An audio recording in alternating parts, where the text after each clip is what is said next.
जो होता है अच्छे के लिए होता है, ये एक ऐसी कहावत है जिसे हम अक्सर सुनते हैं, लेकिन जब हम कठिनाइयों और समस्याओं से गुजर रहे होते हैं तो इस पर विश्वास करना थोड़ा मुश्किल हो जाता है। ये कहानी महेश की है, जिसने इस जीवन मंत्र को अपने जीवन में अपनाया और अपने अनुभवों से यह सीखा कि वाकई में जो होता है वह अच्छे के लिए होता है। महेश एक छोटे से गांव में रहता था। वह अपने माता पिता का इकलौता पुत्र था और एक साधारण परिवार से ताल्लुक रखता था। उसके पिता एक किसान थे और उसकी मां घर की देखभाल करती थीं। महेश बचपन से ही पढ़ाई में बहुत होशियार था। उसके माता पिता ने उसके अच्छे भविष्य के लिए कई सपने देखे थे। महेश भी अपने माता पिता की उम्मीदों पर खरा उतरना चाहता था। सपना था कि वह एक दिन एक बड़ा अफसर बने और अपने परिवार की आर्थिक स्थिति को सुधारे। उसने कड़ी मेहनत की और पढ़ाई में हमेशा अव्वल आया। गांव में उसकी बुद्धिमानी की चर्चा हर तरफ थी। सबको लगता था कि महेश एक दिन गांव का नाम रोशन करेगा। पहला मोड़, असफलता का सामना। जब महेश ने इंटरमीडिएट की परीक्षा पास की तो वह बड़े शहर में जाकर कॉलेज में दाखिला लेना चाहता था। उसने प्रवेश परीक्षा की तैयारी की और पूरे आत्मविश्वास के साथ परीक्षा दी, लेकिन किस्मत को कुछ और ही मंजूर था। परिणाम आया और महेश पास नहीं हो सका। यह उसकी जिंदगी का पहला बड़ा झटका था। उसे समझ में नहीं आ रहा था कि उसने इतनी मेहनत की थी, फिर भी वह असफल क्यों हो गया। उसके मन में कई सवाल उठने लगे। क्या मैंने सही निर्णय लिया? स्विंगल, क्या मैं योग्य नहीं हूं? कंपोनेंट प्लेसमेंट, क्या मेरे सपने कभी पूरे नहीं होंगे? वह बहुत निराश हो गया और खुद को घर में बंद कर लिया। उसके माता पिता भी उसकी हालत देखकर चिंतित थे, लेकिन उन्होंने उसे हौसला दिया और समझाया कि एक असफलता से जीवन खत्म नहीं होता। उसकी मां ने उसे समझाया, जो होता है अच्छे के लिए होता है। हो सकता है इस असफलता के पीछे कुछ और बेहतर हो। महेश को अपनी मां की बात थोड़ी अजीब लगी, लेकिन वह उनके प्रेम और विश्वास के कारण दोबारा कोशिश करने के लिए तैयार हो गया। उसने अपनी असफलता को पीछे छोड़कर फिर से तैयारी शुरू की। दूसरा मोड़, गलत रास्ता। दूसरी बार जब महेश ने परीक्षा दी तो वह इस बार पास हो गया। उसे एक अच्छे कॉलेज में दाखिला मिल गया और वह बड़े शहर में जाकर पढ़ने लगा। शुरुआत में सब कुछ ठीक चल रहा था, लेकिन जल्द ही महेश को शहर की चकाचौंध और दोस्तों के प्रभाव में आकर पढ़ाई से ध्यान भटकने लगा। वह दोस्तों के साथ समय बिताने, घूमने फिरने और पार्टियों में जाने लगा। धीरे धीरे उसकी पढ़ाई पर असर पड़ने लगा। वह अपनी कक्षाओं में भी ध्यान नहीं दे रहा था। जब सेमेस्टर परीक्षा का समय आया तो वह तैयार नहीं था। परिणामस्वरूप वह परीक्षा में असफल हो गया। इस बार उसकी असफलता ने उसे अंदर से हिला दिया। उसे समझ में नहीं आ रहा था कि उसने अपने सपने से इतना भटक कैसे गया। वह खुद पर गुस्सा हो रहा था और उसे लग रहा था कि उसका जीवन खत्म हो गया है। लेकिन तभी उसे अपनी मां की कही हुई बात याद आई, जो होता है अच्छे के लिए होता है। इस बार उसने इस कहावत को गंभीरता से लिया और खुद से वादा किया कि वह अपनी गलतियों से सीखेगा और दोबारा ऐसा नहीं करेगा। उसने अपने जीवन को एक नई दिशा देने का फैसला किया। तीसरा मोड़, संघर्ष का सामना। महेश ने अपनी गलतियों से सीखा और इस बार पूरी ईमानदारी और समर्पण के साथ पढ़ाई शुरू की। उसने अपने सभी मित्रों से दूरी बना ली और अपने सपने पर पूरी तरह से ध्यान केंद्रित कर लिया। लेकिन संघर्ष अभी खत्म नहीं हुआ था। उसके परिवार की आर्थिक स्थिति खराब हो गई थी। उसके पिता की तबीयत बिगड़ गई थी और खेती से जो थोड़ी बहुत आमदनी होती थी वह भी बंद हो गई थी। महेश को अपनी पढ़ाई के साथ साथ अपने परिवार की जिम्मेदारी भी उठानी पड़ी। उसने पार्ट टाइम नौकरी करनी शुरू की ताकि वह अपने खर्चे उठा सके और अपने परिवार की मदद कर सके। यह समय उसके लिए बहुत कठिन था। वह दिन में नौकरी करता और रात में पढ़ाई करता। कई बार उसे ऐसा लगता कि वह अब और आगे नहीं बढ़ पाएगा, लेकिन फिर उसे अपनी मां की बात याद आती, जो होता है अच्छे के लिए होता है। चौथा मोड़, सफलता की ओर। महेश ने कठिन परिश्रम से हार नहीं मानी। उसने अपनी पढ़ाई पूरी की और अंतिम परीक्षा में अव्वल आया। उसकी मेहनत रंग लाई और उसे एक प्रतिष्ठित सरकारी नौकरी मिल गई।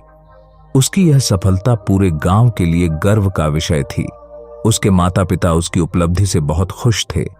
महेश ने न केवल अपने परिवार की आर्थिक स्थिति को सुधारा, बल्कि गांव के अन्य युवाओं के लिए भी प्रेरणा बन गया। महेश ने अपने जीवन के संघर्षों से यह सीखा कि हर कठिनाई के पीछे कोई न कोई सीख छिपी होती है। अगर वह पहली बार की असफलता से निराश होकर बैठ जाता तो शायद आज वह यहां नहीं होता। अगर उसने अपनी गलतियों से नहीं सीखा होता तो वह दोबारा सफल नहीं हो पाता, और अगर उसने संघर्ष का सामना नहीं किया होता तो वह कभी अपनी मंजिल तक नहीं पहुंचता। महेश की कहानी यह सिखाती है कि जीवन में जो भी होता है वह अच्छे के लिए होता है। कई बार हमें लगता है कि हम असफल हो रहे हैं या जीवन में हमारे साथ गलत हो रहा है, लेकिन असल में वह हमारे भविष्य के लिए किसी बड़े उद्देश्य की तैयारी होती है। हमें बस धैर्य रखना होता है और विश्वास रखना होता है कि हर कठिनाई के बाद एक सुनहरा अवसर आता है। महेश ने न केवल अपने सपनों को पूरा किया, बल्कि उसने यह भी समझा कि जीवन में असफलताएं और संघर्ष केवल हमें मजबूत बनाने के लिए होते हैं। अगर हम अपनी गलतियों से सीखते हैं और अपनी मंजिल की ओर बढ़ते रहते हैं तो एक दिन सफलता जरूर हमारे कदम चूमती है। महेश की यह यात्रा हमें यह सिखाती है कि जीवन में कठिनाइयां आना स्वाभाविक है, लेकिन उनसे हार मान लेना गलत है। हमें यह समझना चाहिए कि जो होता है वह हमें एक बेहतर इंसान बनाने के लिए होता है। हमें हर स्थिति में सकारात्मक दृष्टिकोण अपनाना चाहिए और यह विश्वास रखना चाहिए कि जीवन में हर अनुभव हमारे लिए किसी न किसी रूप में लाभकारी होता है। इसलिए जब भी जीवन में कोई कठिनाई या असफलता आए तो उसे एक चुनौती की तरह स्वीकार करें और आगे बढ़ें, क्योंकि वास्तव में जो होता है वह अच्छे के लिए होता है। बहुत समय पहले की बात है, हिमालय के घने जंगलों के बीच एक साधु रहा करते थे। उनका नाम स्वामी महादेव था। स्वामी महादेव अपनी योग साधना और गहन ध्यान के लिए पूरे क्षेत्र में प्रसिद्ध थे। वह हमेशा शांत और धीरज भरे स्वर में बोलते और उनके चेहरे पर एक अद्वितीय शांति की झलक होती थी। लोग दूर दूर से उनके दर्शन करने और अपने जीवन की समस्याओं का समाधान पाने के लिए आते थे। स्वामी महादेव का जीवन एक साधारण झोंपड़ी में बीतता था, जो कच्ची मिट्टी और बांस से बनी हुई थी। उनके पास कोई सांसारिक वस्त्र या धन नहीं था, केवल एक लंगोट और एक कमंडल। उनका जीवन तपस्या और ध्यान में बीतता था, परंतु वह एक बात बार बार कहा करते थे, जीवन में समय कैसा भी हो, चाहे अच्छा हो या बुरा, दो बातें हमेशा याद रखना। स्वामी महादेव के शिष्य और भक्त हमेशा उनसे ये जानने की उत्सुकता रखते थे कि वे कौन सी दो बातें हैं जो किसी भी स्थिति में याद रखनी चाहिए। परंतु स्वामी महादेव कभी सीधा उत्तर नहीं देते थे। वह कहते, समय आने पर तुम्हें सब कुछ समझ में आ जाएगा। एक दिन गांव के एक युवा लड़के का नाम निखिल था। वह स्वामी महादेव के आश्रम आया। वह बहुत ही परेशान और उदास था। उसकी आंखों में निराशा और दर्द साफ झलक रहा था। निखिल का परिवार आर्थिक तंगी और कई समस्याओं से गुजर रहा था। उसके पिता का व्यापार ठप हो गया था और परिवार पर कर्ज का बोझ बढ़ गया था। निखिल बहुत मेहनती और ईमानदार युवक था, परंतु जितनी भी कोशिशें करता सभी व्यर्थ हो जाती। निखिल ने स्वामी महादेव के चरणों में बैठकर अपनी सारी व्यथा सुनाई और कहा, गुरुदेव, मैंने हर संभव कोशिश की है। मैं दिन रात परिश्रम करता हूं, परंतु जीवन में केवल असफलता और कष्ट ही मिलते हैं। क्या मेरा समय इतना बुरा है कि अब कुछ भी अच्छा नहीं हो सकता? स्वामी महादेव ने मुस्कुराते हुए उसकी ओर देखा और बोले, समय का चक्र कभी एक जैसा नहीं रहता, यह हमेशा बदलता है। लेकिन जब समय बुरा हो तो दो बातें हमेशा याद रखो। निखिल ने ध्यान से उनके शब्दों को सुना और उत्सुकता से पूछा, गुरुदेव, कौन सी दो बातें? स्वामी महादेव ने धीरे से उत्तर दिया, पहली बात, समय हमेशा बदलता है, और दूसरी बात, हर रात के बाद सुबह होती है। निखिल ने स्वामी महादेव की बातों को सुना, परंतु उसे लगा कि ये बातें उसके जीवन की समस्याओं का समाधान कैसे करेंगी। उसने मन ही मन सोचा, समय तो बदलता है, परंतु मेरे जीवन में क्यों नहीं? मैं इतने कष्टों से गुजर रहा हूं, परंतु कोई प्रकाश की किरण नहीं दिख रही। स्वामी महादेव ने निखिल के चेहरे पर उलझन देखी और कहा, निखिल, जब बुरा समय आता है तो लोग अक्सर अपनी आस्था खो बैठते हैं। वे सोचते हैं कि अब कुछ अच्छा नहीं हो सकता, लेकिन याद रखो, समय एक नदी की धारा की तरह होता है। वह हमेशा बहता रहता है। जैसे जल कभी स्थिर नहीं होता, वैसे ही जीवन भी कभी एक स्थिति में नहीं रहता। जो आज कष्ट है वह कल सुख में बदल सकता है। स्वामी महादेव ने फिर से कहा, हर रात कितनी भी अंधेरी हो, सुबह का सूरज उसे उज्जवल कर देता है। यही जीवन का नियम है। समय का परिवर्तन सुनिश्चित है। निखिल ने स्वामी महादेव के चरणों में सिर झुका दिया और उनके आशीर्वाद के साथ वापस अपने गांव लौट आया। उसने स्वामी महादेव की बातों को अपने मन में गहराई से बैठा लिया और सोचा कि वह विश्वास के साथ अपने जीवन की कठिनाइयों का सामना करेगा। निखिल ने अपने जीवन में कड़ी मेहनत जारी रखी। उसके परिवार की आर्थिक स्थिति अब भी खराब थी। वह दिन रात मेहनत करता, लेकिन कोई विशेष सुधार नहीं हो रहा था। कर्ज का बोझ बढ़ता जा रहा था और व्यापार में नुकसान ही हो रहा था। परंतु इस बार निखिल ने अपना धैर्य नहीं खोया। उसने अपने मन में स्वामी महादेव की बातों को बार बार दोहराया। समय हमेशा बदलता है। हर रात के बाद सुबह होती है। निखिल ने सोचा कि अगर वह ईमानदारी और मेहनत से काम करता रहेगा तो एक दिन उसे सफलता अवश्य मिलेगी। उसने अपने परिवार को भी समझाया कि हमें धैर्य रखना चाहिए। समय बदलेगा और हमारे जीवन में सुख समृद्धि आएगी।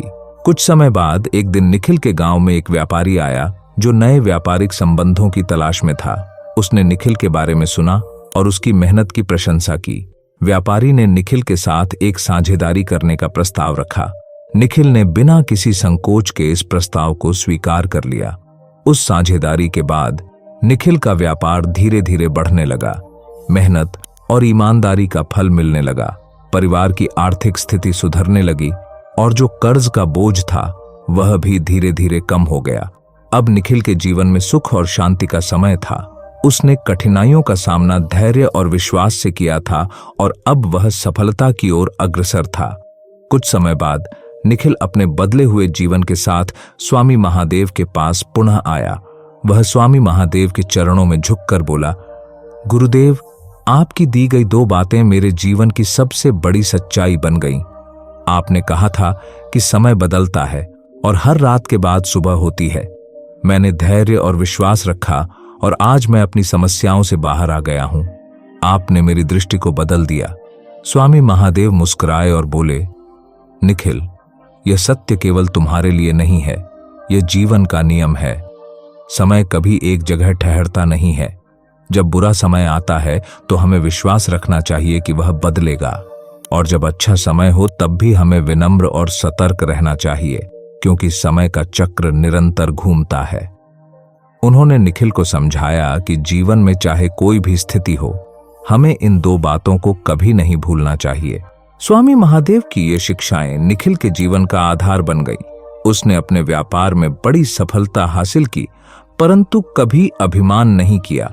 वह जानता था कि समय स्थिर नहीं रहता। उसने जीवन की हर परिस्थिति में धैर्य और विश्वास बनाए रखा। गांव के लोग निखिल की सफलता और उसकी विनम्रता से बहुत प्रभावित हुए। लोग उससे प्रेरणा लेने लगे और उसकी कहानी सुनकर जीवन की सच्चाइयों को समझने लगे। निखिल ने भी अपने जीवन के अनुभवों से दूसरों को प्रेरित करना शुरू कर दिया। वह अक्सर स्वामी महादेव की बातों को दोहराता, समय कितना भी बुरा हो, 2 बातें याद रखना, समय हमेशा बदलता है और हर रात के बाद सुबह होती है। जीवन में कठिनाइयां आना स्वाभाविक है, परंतु धैर्य, विश्वास और सही दृष्टिकोण के साथ हर समस्या का समाधान संभव है। स्वामी महादेव की यह शिक्षा हमें सिखाती है कि बुरा समय हमेशा के लिए नहीं रहता। हमें धैर्य और विश्वास के साथ उस समय का सामना करना चाहिए और यह जानना चाहिए कि अच्छा समय भी आने वाला है। जीवन में चाहे कितनी भी समस्याएं हों, अगर हम इस सत्य को स्वीकार कर लें कि समय बदलता है और हर अंधेरे के बाद रोशनी आती है, तो हम किसी भी कठिनाई का सामना आसानी से कर सकते हैं। समय कितना भी बुरा हो, ये 2 बातें हमेशा याद रखना, समय हमेशा बदलता है और हर रात के बाद सुबह होती है। यही जीवन का सबसे बड़ा सत्य है, जिसे समझकर हम जीवन के हर संघर्ष में विजय पा सकते हैं।